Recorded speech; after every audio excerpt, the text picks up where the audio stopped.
વિદ્યાર્થી મિત્રો, આપણે 11મા પાઠની અંદર આલ્કેન વિશેની માહિતી છે, હાઇડ્રોકાર્બન વિશેની માહિતી છે. હાઇડ્રોકાર્બન એમાં આલ્કેન છે. આપણે 12મા પાઠની અંદર આલ્કીન અને આલ્કાઇન એના વિશે જોઈશું. આપણે 11મા પાઠની અંદર આલ્કેનની ટૂંકનોંધ તૈયાર કરી, એ જ પ્રમાણે આની ટૂંકનોંધ છે. એના પહેલા 4 ભાગ છે તો સેમ જ છે. પહેલો વ્યાખ્યાનો, બીજો નામકરણનો, ત્રીજો સામાન્ય રાસાયણિક સૂત્રનો અને ચોથો સમાન ધર્મી સરળ. એમાં 2 મુદ્દા આવશે, બરાબર? અને પછીના મુદ્દા જ બદલાશે, એટલે એક સરખું જ તમને રાખશે. એટલે મૂળ આલ્કેનની ટૂંકનોંધ તમે કમ્પ્લીટ કરશો એટલે આખો ટોપિક તમને એકદમ સિમ્પલ લાગશે. ચાલો જોઈએ આપણે આલ્કીન, બરાબર, એની વ્યાખ્યા જોઈએ. આલ્કીન એ અસંતૃપ્ત હાઇડ્રોકાર્બન સંયોજન છે. રાઈટ, જોઈએ અસંતૃપ્ત હાઇડ્રોકાર્બન સંયોજન એટલે તો કે જે હાઇડ્રોકાર્બન સંયોજનોમાં રહેલા પાસેના કોઈ પણ 2 કાર્બન પરમાણુ, પાસેના કોઈ પણ 2 કાર્બન પરમાણુ સહસંયોજક દ્વિબંધ કે સહસંયોજક ત્રિબંધ વડે જોડાયેલા હોય તેવા હાઇડ્રોકાર્બન સંયોજનોને અસંતૃપ્ત હાઇડ્રોકાર્બન સંયોજનો કહે છે. શું કરી વાત? જે હાઇડ્રોકાર્બન સંયોજનોમાં રહેલા પાસેના કોઈ પણ 2 કાર્બન પરમાણુઓ સહસંયોજક દ્વિબંધ કે સહસંયોજક ત્રિબંધ વડે જોડાયેલા હોય તેવા અસંતૃપ્ત હાઇડ્રોકાર્બન સંયોજનોને તેવા હાઇડ્રોકાર્બન સંયોજનોને અસંતૃપ્ત હાઇડ્રોકાર્બન સંયોજનો કહે છે. આલ્કીન એમાં પાસેના કોઈ પણ 2 કાર્બન પરમાણુ સહસંયોજક દ્વિબંધ વડે જોડાયેલા હોય અને આલ્કાઇનમાં સહસંયોજક ત્રિબંધ વડે જોડાયેલા હોય. એટલે આ બંને જ છે અસંતૃપ્ત હાઇડ્રોકાર્બન સંયોજનો છે. એટલે જ્યારે કોઈ તમે ડેફિનેશન આપો ત્યારે અસંતૃપ્ત શબ્દ હોવો જરૂરી છે. જોનો પેલો જે અસંતૃપ્ત હાઇડ્રોકાર્બન સંયોજનોમાં રહેલા પાસેના કોઈ પણ 2 કાર્બન પરમાણુ સહસંયોજક દ્વિબંધ વડે જોડાયેલા હોય તેવા અસંતૃપ્ત હાઇડ્રોકાર્બન સંયોજનોને આલ્કીન કહે છે. શું કરી વાત? જે અસંતૃપ્ત હાઇડ્રોકાર્બન સંયોજનોમાં રહેલા પાસેના કોઈ પણ 2 કાર્બન પરમાણુ સહસંયોજક દ્વિબંધ વડે જોડાયેલા હોય તેવા અસંતૃપ્ત હાઇડ્રોકાર્બન સંયોજનોને આલ્કીન કહે છે. જ્યારે આલ્કાઇનમાં જે અસંતૃપ્ત હાઇડ્રોકાર્બન સંયોજનોમાં રહેલા પાસેના કોઈ પણ 2 કાર્બન પરમાણુ સહસંયોજક ત્રિબંધ વડે જોડાયેલા હોય તેવા અસંતૃપ્ત હાઇડ્રોકાર્બન સંયોજનોને આલ્કાઇન કહે છે. જો ખાલી આપણે એક શબ્દનો ચેન્જ કરીએ છીએ એટલે પેલી જે આલ્કેનની ટૂંકનોંધ છે એના પરથી જ જવાનું છે. ચાલો બીજો મુદ્દો આવશે નામકરણ. સમજો તમારે આલ્કીનનું નામકરણ કરવું છે તો એનો જે મૂળ આલ્કેન છે એમાંથી n પ્રત્યય દૂર કરો અને e નો પ્રત્યય ઉમેરો. બરાબર? આમાં પણ મૂળ આલ્કેન છે એમાંથી n પ્રત્યય દૂર કરો અને આયન પ્રત્યય ઉમેરો. એટલે બીજું વાક્ય આવશે. તેનું નામકરણ કરતી વખતે મૂળ આલ્કેનમાંથી n પ્રત્યય દૂર કરી ઇન પ્રત્યય લગાડવામાં આવે. સપોઝ 5 કાર્બન પરમાણુ વાળો આલ્કેન કયો? હવે તમને ખબર છે મેં 1 થી 10 શરૂઆત જ ત્યાંથી કરેલી. તો કે પેન્ટેન માઇનસ n એટલે પેન્ટા પ્લસ ઇન that is પેન્ટીન. બરાબર? Pentene minus n that is penta plus yne તો પેન્ટાઇન થાય. હોજો તો આનો ફર્સ્ટ મેમ્બર કોણ? આલ્કેન અને આલ્કાઇનનો ફર્સ્ટ મેમ્બર કોણ હશે? તો ઓછામાં ઓછા 2 કાર્બન પરમાણુ તો હોવા છે. બરાબર? મિથેનમાં એક જ છે તો આનો ફર્સ્ટ મેમ્બર કોણ થવાનો? તો કે ethene, propene, butene, pentene, hexene, heptene, octane, nonene, decene થશે.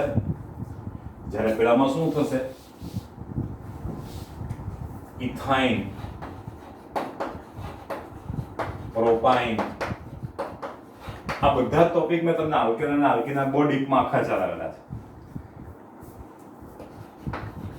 બ્યુટાઇન, પેન્ટાઇન, હેક્સાઇન, હેપ્ટાઇન, ઓક્ટાઇન, નોનાઇન, ડિકાઇન. બીજો મુદ્દો ખ્યાલ આવ્યો?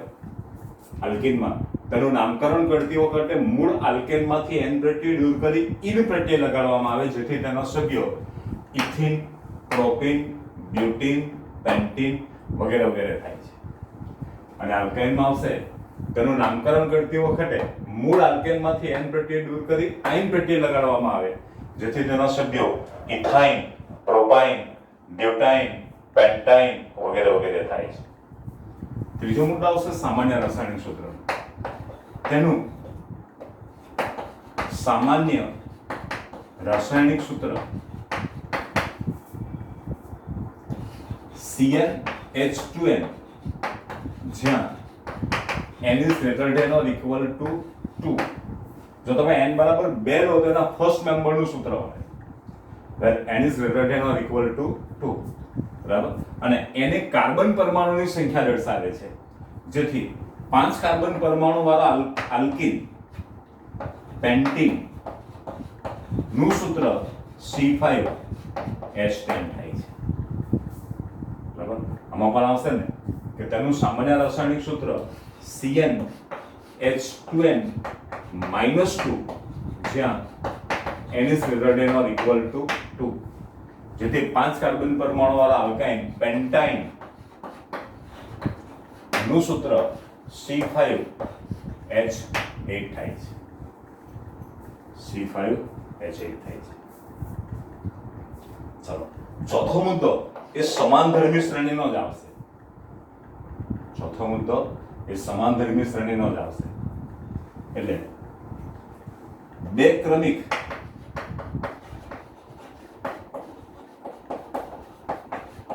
આલ્કીનના આણ્વીય સૂત્ર વચ્ચેનો તફાવત. સપોઝ તમે જો ઇથિન તો કે C2H4, propyne C3H8, બ્યુટીન C3H6, H8, Pantene C5H10. તમે જો આ બધાના તમે ડિફરન્સ જુઓ તો CH2 જ થશે. આમાં પણ ethyne C2H2, propyne C3H4, butyne C4H6. આમાં પણ તમે જો તો આ સમાનધર્મી શ્રેણીનું સભ્ય થશે. એટલે એના પર એક વાક્ય મળશે કે બે ક્રમિક આલ્કાઇનના આણ્વીય સૂત્ર વચ્ચેનો તફાવત CH2 છે, અને આનો મુદ્દો છે બે ક્રમિક આલ્કાઇનના આણ્વીય દળ વચ્ચેનો તફાવત, બરાબર, 12 ને 2 14, એટલે કે 14 યુનિટ થાય, જેથી તે સમાનધર્મી શ્રેણીનું સભ્ય છે. જેથી તે સમાનધર્મી શ્રેણીનું સભ્ય છે, બરાબર. આમાં પણ આવશે કે બે ક્રમિક આલ્કાઇનના આણ્વીય સૂત્ર વચ્ચેનો તફાવત CH2 છે, અને બે ક્રમિક આલ્કાઇનના આણ્વીય દળ વચ્ચેનો તફાવત 14 યુનિટ હોવાથી તે પણ કેવું છે તો કે સમાનધર્મી શ્રેણીનું સભ્ય છે. આ બંને માટે કોમન જ લાગુ પડશે, એટલે શબ્દ બદલાય છે. જો અને 4 મુદ્દા તો એક સરખા જ થઈ હોય છે. સંતૃપ્ત હાઇડ્રોકાર્બન કરતા અસંતૃપ્ત હાઇડ્રોકાર્બન એ વધારે સક્રિય, બરાબર. એટલે આલ્કેન કરતા આલ્કીન અને આલ્કાઇન એ વધારે સક્રિય. આલ્કીનમાં દ્વિબંધ છે અને આલ્કાઇનમાં ત્રિબંધ છે. તો એ તમે લખી શકો કે આલ્કીન એ આલ્કેન કરતા વધારે સક્રિય અને આલ્કાઇન કરતા ઓછું સક્રિય, જ્યારે આલ્કાઇન એ આલ્કેન અને આલ્કીન કરતા પણ વધારે સક્રિય છે. હવે ખાસ એક અગત્યનો મુદ્દો છે. આલ્કીન એ યોગશીલ પ્રક્રિયા કરી શકે છે. આલ્કીને યોગશીલ પ્રક્રિયા કરી શકે છે. જોજો ઇથિન ભરેલા વાયુ પાત્રમાં અત્યારે તમે સ્વીકારેલો CH2 ડબલ બોન્ડ CH2 આખો ટોપિકલ યોગશીલનો મુદ્દો આખો અલગ જ આવશે. ઇથિન ભરેલા વાયુ પાત્રમાં બ્રોમિન જળ ઉમેરી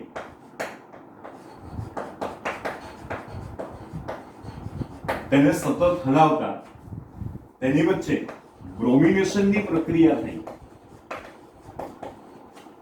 બ્રોમિનેશનની પ્રક્રિયા થઈ. જો આ એક બંધ તૂટશે, આની વચ્ચેનો બંધ તૂટે એટલે C સિંગલ બોન્ડ C, 4 સંયોજકતા તમે પૂરી કરો તો H H H H અને કંઈક નવો બોન્ડ બનશે Br Br. હું તમને આખો ડીપમાં સમજાવીશ. That is 1,2 ડાયબ્રોમોઇથેન. અત્યારે તમને IUPAC નામકરણ નથી આવડતું પણ તમને પછી સમજાવીશ. હા, 1,2 ડાયબ્રોમો ઇથેન મળે અને આ રંગવિહીન સંયોજન છે એટલે આ બ્રોમિન જળનો બદામી રંગ દૂર થાય છે. જો આલ્કીને યોગશીલ પ્રક્રિયા કરી શકે છે. ઇથિન ભરેલા વાયુ પાત્રમાં બ્રોમિન જળ ઉમેરી તેને સતત હલાવતા તેમાં બ્રોમિનેશનની પ્રક્રિયા થઈ 1,2 ડાયબ્રોમો ઇથેન બનાવે છે. રંગહીન સંયોજન હોવાથી આ બ્રોમિન જળનો બદામી રંગ દૂર થાય છે. એવું છે આલ્કાઇન પણ યોગશીલ પ્રક્રિયા કરી શકે છે. ઇથાઇન ભરેલા વાયુ પાત્રમાં S single bond C triple bond C single bond H.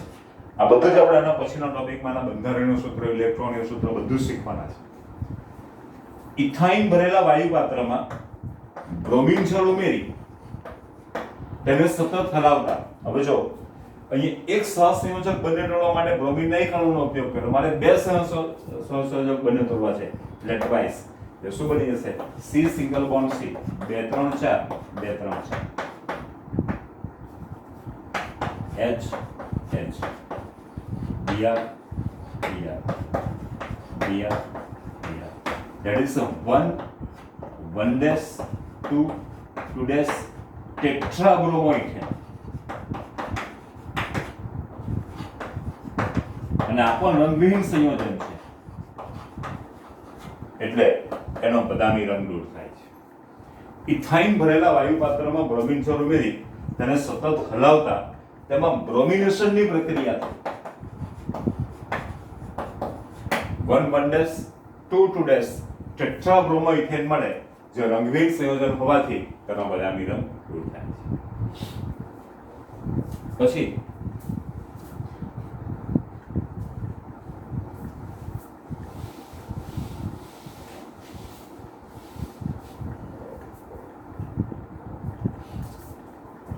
આના પછીનો મુદ્દો છે જે આલ્કીન એ બહુલીકરણની પ્રક્રિયા કરી શકે છે. આનું ઉદાહરણ ઉપર સમજાવું છું. આલ્કીન એ બહુલીકરણની પ્રક્રિયા કરી શકે છે. CH2 double bond CH2 that is ethene. હું ઇથિનના અસંખ્ય અણુઓ વચ્ચે લઉં અને એની વચ્ચે બહુલીકરણની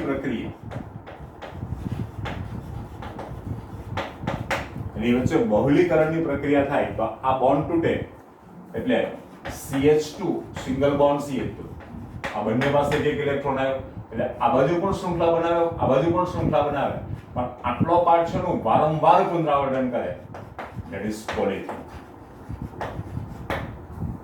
રમકડા પેકિંગ કરવાની થેલીઓ, પછી આપણે શાકભાજી લેવા જઈએ થેલીઓ, એ આ બધી પોલિથીનમાંથી બનાવે. બરાબર. આલ્કીને બહુલીકરણની પ્રક્રિયા કરી શકે છે. ઉદાહરણ મેં ઉપર લખ્યું છે ઇથિનના અસંખ્ય અણુઓ વચ્ચે બહુલીકરણની પ્રક્રિયા થઈ પોલિથીન બને છે. અને આલ્કાઇન છે એ પણ બહુલીકરણની પ્રક્રિયા કરે પણ આપણે પોલીવિનાઇલ ક્લોરાઇડ, પોલીએક્રેલોનાઇટ્રાઇલ એટલે પાન આ બધી બનાવે ને એની પ્રક્રિયા એ તમારે અત્યારે એની જરૂર નથી. એટલે હું ખાલી એમાં લખી શકું છું. આટલા મુદ્દા એ તમારે આલ્કીન અને આલ્કાઇનમાં યાદ રાખવાનું છે. જો ફરી એકવાર હું આલ્કીનને આખે આખી ટૂંકનોટ સમજાવું, આલ્કાઇનને આખે આખી ટૂંકનોટ સમજાવું, બધું લખવું પડશે ને છોકરાઓ. જે આલ્કીન પહેલાની વ્યાખ્યાથી શરૂઆત કરવા.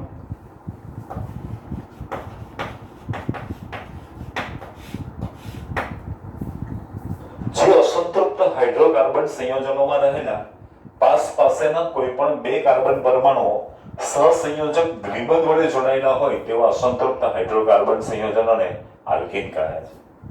બીજો મુદ્દો, તેનું નામકરણ કરતી વખતે મૂળ આલ્કેનમાંથી n પ્રત્યય દૂર કરી ઇન પ્રત્યય લગાડવામાં આવે, જેથી તેનો સભ્યો ઇથીન, પ્રોપીન, બ્યુટીન વગેરે વગેરે થાય છે. તેનું સામાન્ય રાસાયણિક સૂત્ર CnH2n, જ્યાં n is greater than or equal to 2 અને n કાર્બન પરમાણુની સંખ્યા દર્શાવે, જેથી 5 કાર્બન પરમાણુ વાળા આલ્કીન પેન્ટીનનું સૂત્ર C5H12 થાય છે. બે ક્રમિક આલ્કીનના આણ્વીય સૂત્ર વચ્ચેનો તફાવત 10 છે અને બે ક્રમિક આલ્કીનના આણ્વીય દર વચ્ચેનો તફાવત 14 યુનિટ હોવાથી તે સમાન દળની શ્રેણીનું સભ્ય છે. આલ્કીને યોગશીલ પ્રક્રિયા કરી શકે છે.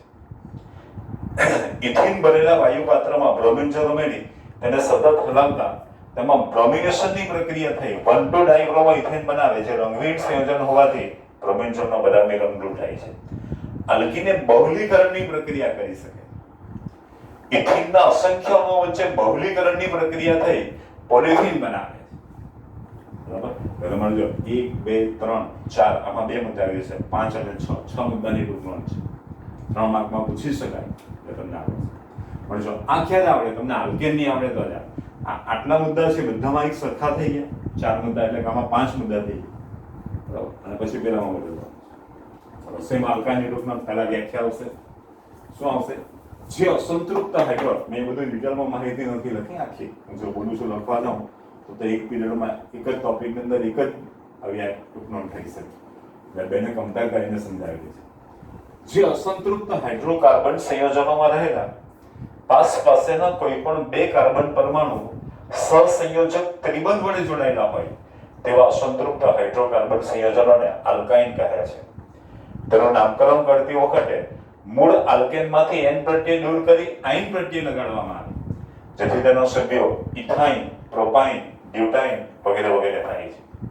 તેનું સામાન્ય રાસાયણિક સૂત્ર CnH2n, જ્યાં n is greater than or equal to 2 અને n એ કાર્બન પરમાણુની સંખ્યા દર્શાવે, જેથી 5 કાર્બન પરમાણુ વાળા આલ્કાઇન પેન્ટાઇનનું સૂત્ર C5H8 થાય છે.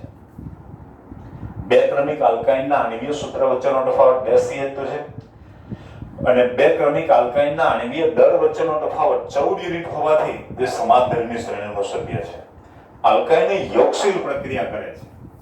ઇથાઇન ભરેલા વાયુ પાત્રમાં બ્રોમિન જળ ઉમેરી તેને સતત હલાવતા તેમાં બ્રોમિનેશનની પ્રક્રિયા થઈ 1,1-2,2 ટેટ્રાબ્રોમો ઇથેન બનાવે, જે રંગહીન સંયોજન હોવાથી આ બ્રોમિન જળનો બદામી રંગ દૂર થાય છે.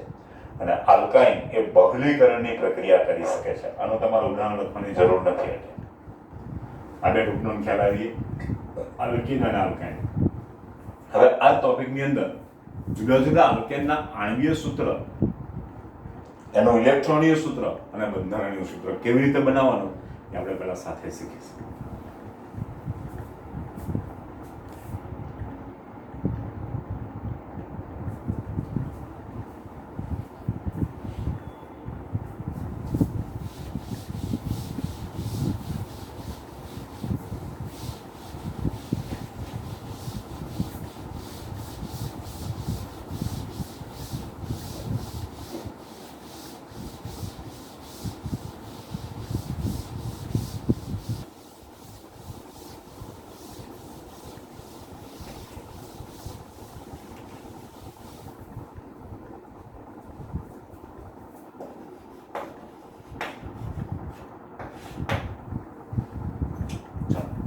આજે આપણે જોવાનું છે આલ્કેન, આલ્કીન અને આલ્કાઇન એના પ્રથમ સભ્યનું નામ.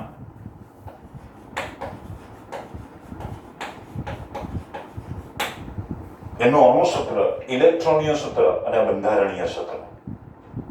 આલ્કેન, આલ્કીન અને આલ્કાઇનના પ્રથમ સભ્યનું નામ, જો જરૂર હોય તેનું સામાન્ય નામ, એનું આણ્વીય સૂત્ર, ઇલેક્ટ્રોનીય સૂત્ર અને બંધારણીય સૂત્ર. ચાલો જો હું લઉં અહીંયા આલ્કેન.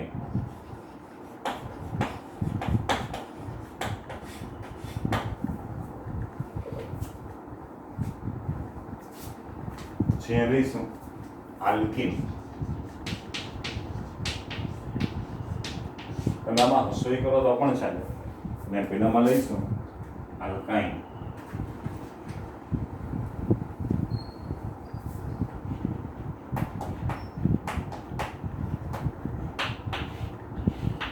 ત્રણ આપણે ચોકલેટ બદલી નાખીએ એટલે આપણને ખ્યાલ આવી જશે. ચાલો જોઈએ એના પ્રથમ સભ્યનું નામ.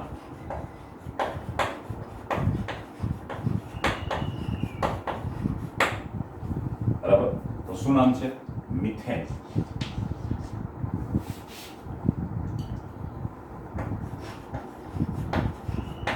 મિથેન. આલ્કીનમાં કોણ આવશે? ઇથીન.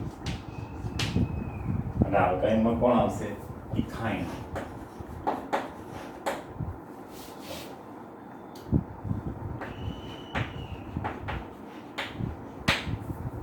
પ્રથમ સભ્યનું નામ.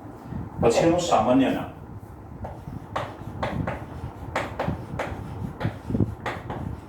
આનું કોઈ સામાન્ય નામ નથી.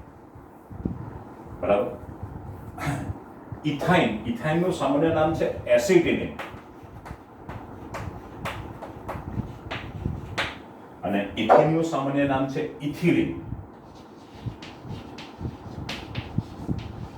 જો પ્રથમ સભ્યનું નામ, સામાન્ય નામ, જ્યાં નથી આવતું ત્યાં આપણે લેસ કરી દઈએ. પછી આનું આણ્વીય સૂત્ર. બરાબર, CnH2n+2 એટલે આનું આણ્વીય સૂત્ર શું આવશે? CH4. બરાબર, આનું આણ્વીય સૂત્ર શું આવશે? C2H4. અને આનું સૂત્ર આવશે C2H.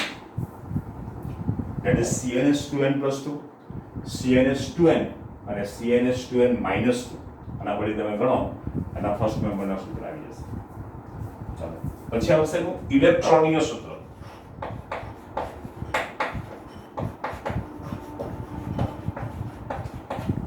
ઇલેક્ટ્રોનીય સૂત્ર આપણને ક્યારે આવડે? જેનું બંધારણીય સૂત્ર આવડે તો જ આવડે.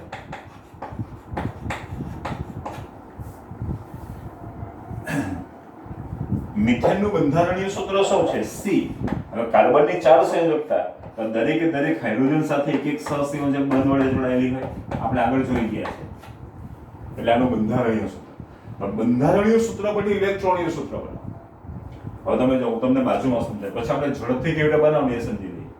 કાર્બન એના 4 સંયોજકતા ઇલેક્ટ્રોન છે, 2, 3 અને 4. આમ તો પેરમાં બતાવે છે પણ આપણે બંધ બનાવો એટલે તોડવા પડશે.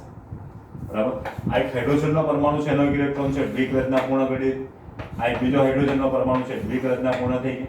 આ બીજો હાઇડ્રોજનનો પરમાણુ દ્વિક રચના પૂર્ણ થઈ ગઈ. આ બીજો હાઇડ્રોજનનો પરમાણુ દ્વિક રચના પૂર્ણ થઈ ગઈ અને આની અશ્વક રચના પૂર્ણ થાય છે. બરાબર, હવે તમે આવું દર વખતે કરવા જાવ ને ગણવા જાવ તો તમને તકલીફ પડશે. જો C. બરાબર, single bond H, single bond H, single bond H. બરાબર, સિંગલ બોન્ડ. હવે સિંગલ બોન્ડ ક્યારે બને? જો આની વચ્ચે એક ઇલેક્ટ્રોન યુગ્મની ભાગીદારી થઈ હોય તો જ બને. હવે તમે અહીંયા દ્વિક અને અષ્ટક રચના પૂર્ણ કરો કે ન કરો તો પણ ચાલશે. તમે આટલું બતાવતા નો છે.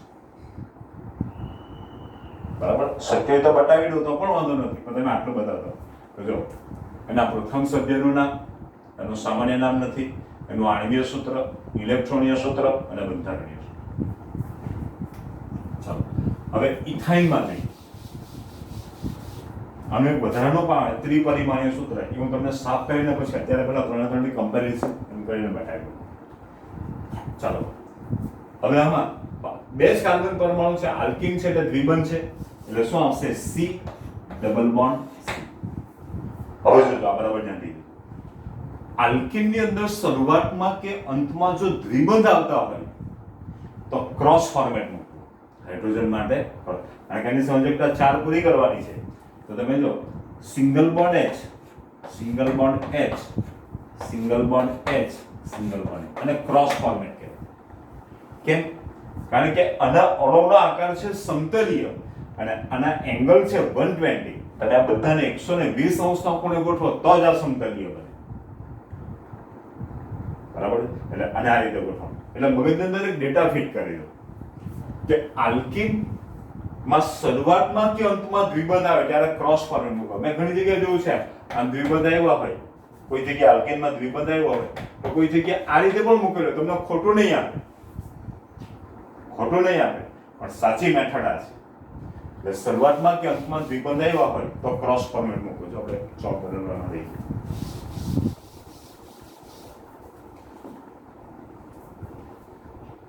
C double bond C, single bond H, single bond H, single bond H, single bond H. હવેનું ઇલેક્ટ્રોનીય સૂત્ર બનાવ્યું. કાર્બન કાર્બન વચ્ચે દ્વિબંધ છે, જ્યારે પણ ઇલેક્ટ્રોનીય સૂત્ર બનાવો ત્યારે કાર્બન થોડા પ્રમાણમાં મોટા રહેવાના. એટલે C ડબલ બોન્ડ છે તો ક્યારે શક્ય બને? જેની વચ્ચે બે ઇલેક્ટ્રોન યુગ્મની ભાગીદારી થઈ હોય. હું જો કેવી રીતે બનાવું છું બરાબર જોડે, બરાબર. હવે આ ક્રોસ ફોર્મેટ છે તો હાઇડ્રોજનનો બોન્ડ પણ તમે ઇલેક્ટ્રોન યુગ્મની જોડ પર ક્રોસ જ મૂકો. Single bond H, single bond H, single bond H, single bond H.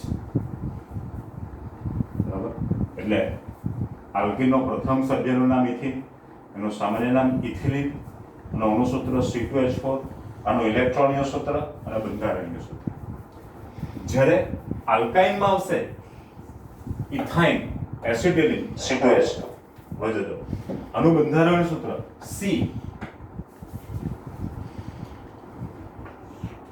Triple bond C, C triple bond C. હવે એક સરખા અંતરે આપણે હાઇડ્રોજનને ગોઠવવું હોય તો single bond H, single bond H થઈ ગયું બંધારણીય સૂત્ર. હવે એના પરથી ઇલેક્ટ્રોનીય સૂત્ર બનાવો. કાર્બન કાર્બન વચ્ચે ત્રિબંધ છે એટલે એની વચ્ચે 3 ઇલેક્ટ્રોન યુગ્મની ભાગીદારી આવે. 1 2 3. આ 3 ઇલેક્ટ્રોન આ કાર્બનના છે, આ 3 ઇલેક્ટ્રોન, બરાબર. Single bond H, single bond H. બરાબર. એટલે આ પ્રશ્ન છે એ ધારે તો 3 ભાગમાં એ પૂછે કે આલ્કીનના પ્રથમ સભ્યનું નામ જણાવી, તેનું સામાન્ય નામ, અણુસૂત્ર, ઇલેક્ટ્રોનીય સૂત્ર અને બંધારણીય સૂત્ર. એવું આલ્કાઇનમાં પણ અને આલ્કેનમાં પણ આલ્કેનની અંદર એક વધારાનું સૂત્ર આવે છે, ત્રિપરિમાણીય સૂત્ર, જે આમાં લાગુ પડતું નથી. બરાબર છે. એટલે એ હું બાજુમાં બનાવી દઉં, એનું ત્રિપરિમાણીય સૂત્ર. એટલે એનું ત્રિપરિમાણીય સૂત્ર આ રીતે બનશે. જોજો 1 2 3 ત્રિકોણાકાર ગોઠવીએ.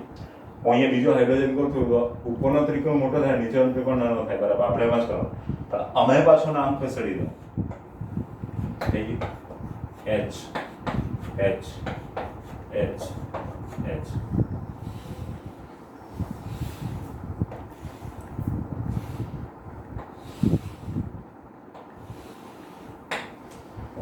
હવે જેમાં મોટો ત્રિકોણ છે ને એના સેન્ટરમાં કાર્બન લઈ લો.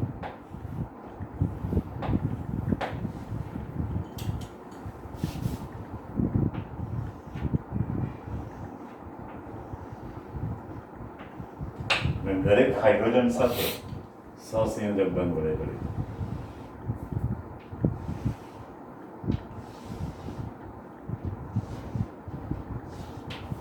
આનો આકાર છે સમચતુષ્ફલકી.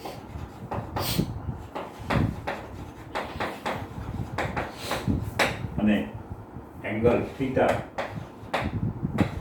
બરાબર 109 ° 28 મિનિટ. 109 ° 28 મિનિટ. બરાબર. આ ત્રણેય ક્વેશ્ચન તમે લખીને મોઢે કરશો તો તમને આવડી જશે.